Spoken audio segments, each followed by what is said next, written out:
everybody, welcome to the ITL.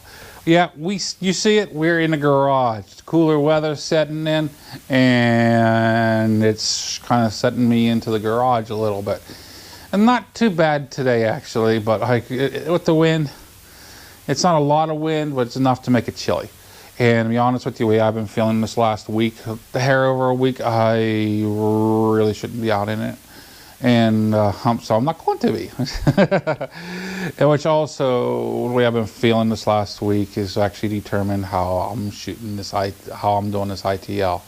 And I would really prefer to do this in other ways. And I will do the revamp a video for you, have a vamped video for you guys on this particular, I'll be talking about doing this ITL. But saying that, let's move on. What am I going to talk about? Okay, what I'm going to be talking about is actually the boat. The boat is sold. It's gone. It's gone. It's actually, I let them remove it from my house and everything, even though it's not totally paid off, even though, because, hey, in Pennsylvania, as long as you hold the title, you're the owner. And I know where this guy lives, so it's not a big deal. Even if I can go against them because I have receipts and stuff. So, yet again, I don't know if you can hear it, lawnmower people. It's just, it's freaking cold outside, the grass is wet, and I don't understand these people. But anyway, let's move on. The boat is sold. I made sure the guy put a nice, he covered a little over a third of the down payment on it. And what freaked him out was that I put signs on it after he didn't show up after what he said he did. And he said, oh, I must have been miscommunication. No, I knew what he said. Because I sat there and I confirmed it with him. Then I went to next to a neighbor and I asked him, isn't this what he said? He said, oh yeah. But either way, I've got the titles. If anything goes south, I've got it. I mean, I can send the police after him. That's the way it goes. I've got his name, I got his number, I got his address. I got everything. Like, dude, don't screw me over on this one. But anyway, let's go on from this. The boat is sold. I was able to purchase what I was wanting out of it, out of the deal, out of the down payment, and that is the. I don't know if you can see it too well because I left it in the bag. I can take it out of the bag. Just take it out of the bag, Mike. I'm bad, Mike. It's batty. And my hands don't want to work. There you go. Because I have opened the box. The box is opened. It's actually sitting just a little ways over this ways from me. But I'm not going to back this UV out, set my stand up, set everything up for a shot for this. I just am not going to do that right now. My health is staying up to it. It ain't a heavy. This is not heavy, but I am just not up to it. But anyway, I don't know if you could see it or not in the videos. That right there, I'm blocking my face. Looks better, doesn't it, guys? But anyway, this is the Harbor Freight, the Chicago Electric welder. It's the 125 amp flux wire welder. I am in no way, shape, and form thinking that this welder can do any more than its capabilities can be done. I have an idea what this thing can do because I am a welder by it goes along with the trade that I was in. And by doing, I wasn't a professional welder, no, but I knew enough. Well, enough to be a little bit more than dangerous, really, because, I mean, I did put down pretty darn good welds with a stick, and that's just the way I was. I learned stick as a youngster, and I just honed it down to be a mechanic. And I was doing frame work on trucks, tractor trailers, and stuff like that. And I was pretty decent, actually. But I've never flux core weld, which is a wire flux core. And I realized, being a 125, it's running off a 110 current. It's not going to give you the nice, really strong welds like you would want to do on, say, a tractor trailer, a lot of cars and stuff. Well, you can do mild work on vehicles, like, say, exhaust systems, a little bit of body work, stuff like that with this, and that'll be fine. That'd be fine, but I wouldn't do any really hardcore structural work with it, and put my life on it. If I want to put my life on, I'm going to send it out to have anybody else put their life on it either. But saying that, it will do me just fine for a little bit of work that I've been wanting to do for a couple of years now. That's basically the ammo cans on the go. Ammo cans are actually, in my idea, are a good, inexpensive way at one time to outfit a bike, especially a dual sport or a adventure sport, tour sport, however you want to call it. It was sold as a dual sport back in the day. Come on.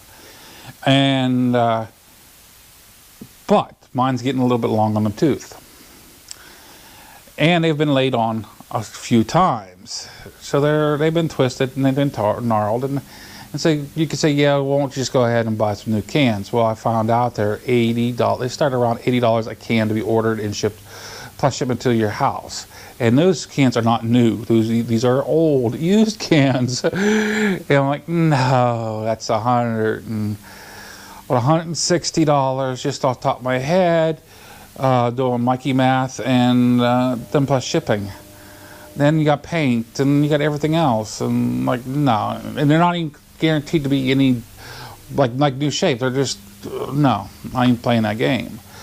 I'd rather just go ahead and just straighten out and rebuild what I have. So what I'm going to end up doing is I'm going to straighten them out.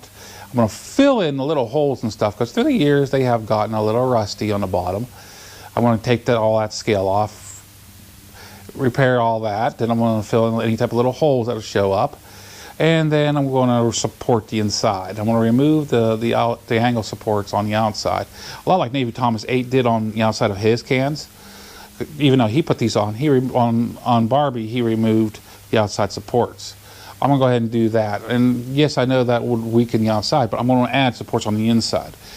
And I'm going to do it in ways that will going to add me a little bit better storage room. I can actually make little shelves inside to keep my oils and stuff on the bottom, and then keep the stuff that I don't want oily on the top.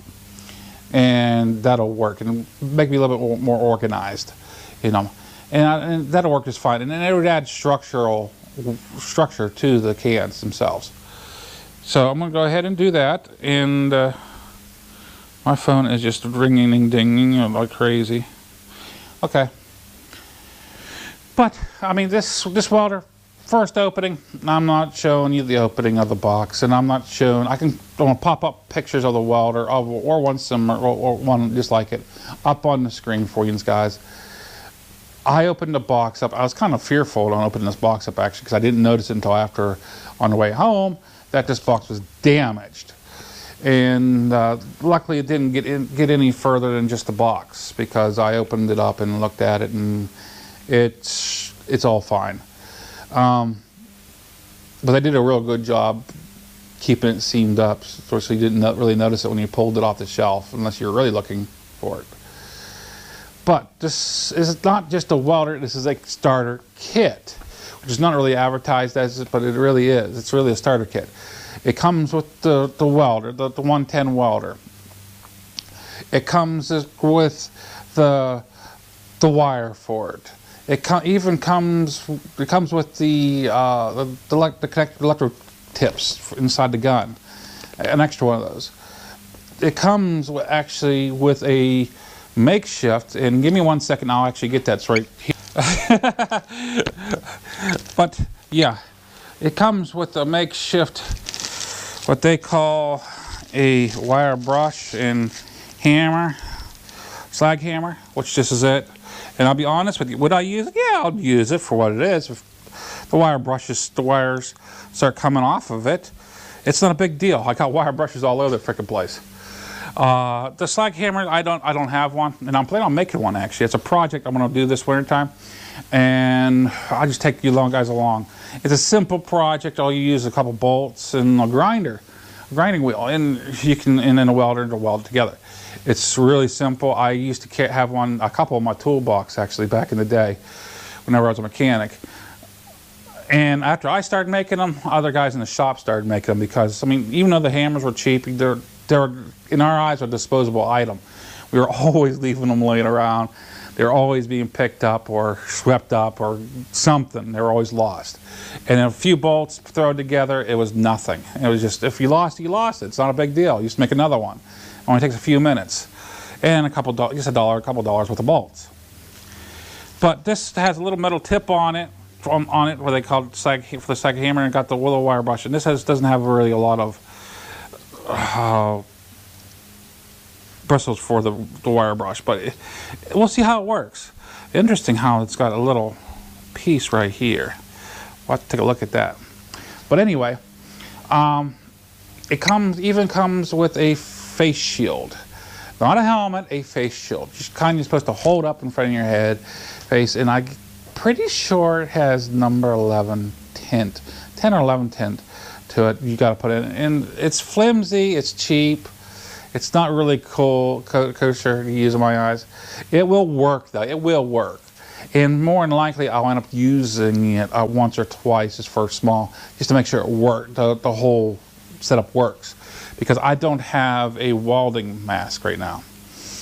I mean, this is not my welding mask. No, this is not a mask, this is my real face. But anyway, I digress on that one. But yeah, I don't have a welding mask right now, helmet right now. And I'm planning on getting that at the beginning of next month. And a self-darkening one at that. Because Mikey does not like welder flash. I've dealt with welder flash way too much in the past. And I'm not dealing with that. I don't like retina burns. But yeah, this is a starter kit. It's enough to get you going. It's enough to get you started. Now, this is more of for a beginner's setup. It's not really for an expert. But I'll tell you what, I think if it does like I've seen it do, it'll do just fine for the around the home do-it-yourselfer type deals, as long as they realize what the limitations are. And saying that is, I got work to do around here. I got chores it's been gathering up for it, needing a welder, and I wasn't about to go out and spend $100 or $200 for somebody to do a really small job for me. And for instance, I got a deck repair to do on my ride lawnmower. It's a lawnmower, a riding lawnmower, and the deck's getting a little long in the tooth. It's getting a couple of holes through it, rotted out through it. And yeah, this is after years of taking it off and cleaning it every year, but it still happens. It's still going to rot out. So what I'm going to do is I'm going to plate it up using, I don't know what size plate. It's going to be pretty thin.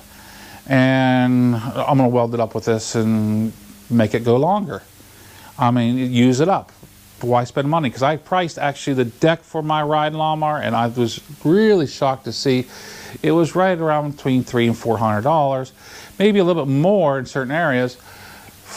That's without shipping to you for just the housing. That's just the shell. Then you got to transfer all your stuff over to it. Well, everything else is good on my lawnmower right now, and the shell is just bad. So I can patch up the shell on it and keep it going. This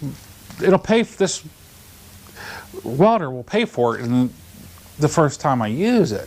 The first time I use on that, because the welder itself, and I got an online coupon for it, which they didn't have in the store. They wasn't too sure it would work, but they punched it and it worked.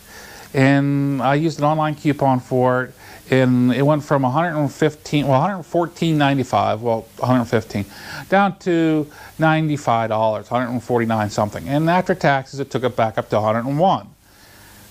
It works. It'll work for me for that price. And I just mentioned about the job for the goat. I got numerous other jobs laying around that I'm going to need to do. I got some steel chairs to repair for my wife for outdoors. The old 50, 60 style, 50, 60 style metal chairs. She wants repaired. I'm going to be able to do that for her. And I mean, it is what it is. First box opening, whenever I took a look at it, first place I was fearful after seeing the box, noticing the box that was damaged. But it came out good. It's all in good shape. Is it the best of welders? Like I said, no, absolutely not. But it'll do the job. It'll do the job. It makes me very satisfied for what it is. It's very minimalistic. It's only got your wire feed speed on it. Then you got your high and minimum for the heat on it. And of course, my heater decides to kick on. which is smoky because, well, it's running out of fuel. I didn't realize it was so low. But we'll be okay. It ain't going to run that much many times. It should be just pretty much out of fuel. But yeah, it's and then it's got on and off. It's very minimalistic. You don't really have to really think about too much on it, and it's got pretty decent instructions to it too. The actual model number that I've gotten, actually, well, the series number is actually 63582, and I mean it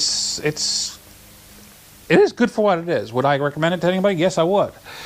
Hopefully this won't explode like Gopro Rider's tires might explode, which I'm placing bets for that one.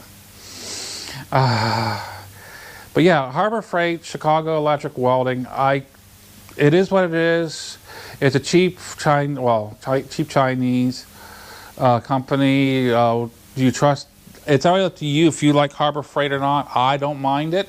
They do sell junk. They really do. But they do sell they sell good stuff too. I've gotten a lot of good tools from them, and I had a problem with them. It's an individual thing though. If you like it, that's great. If you don't, that's great too. This is MuzzleMike. Hoping you all have a great week. Signing out.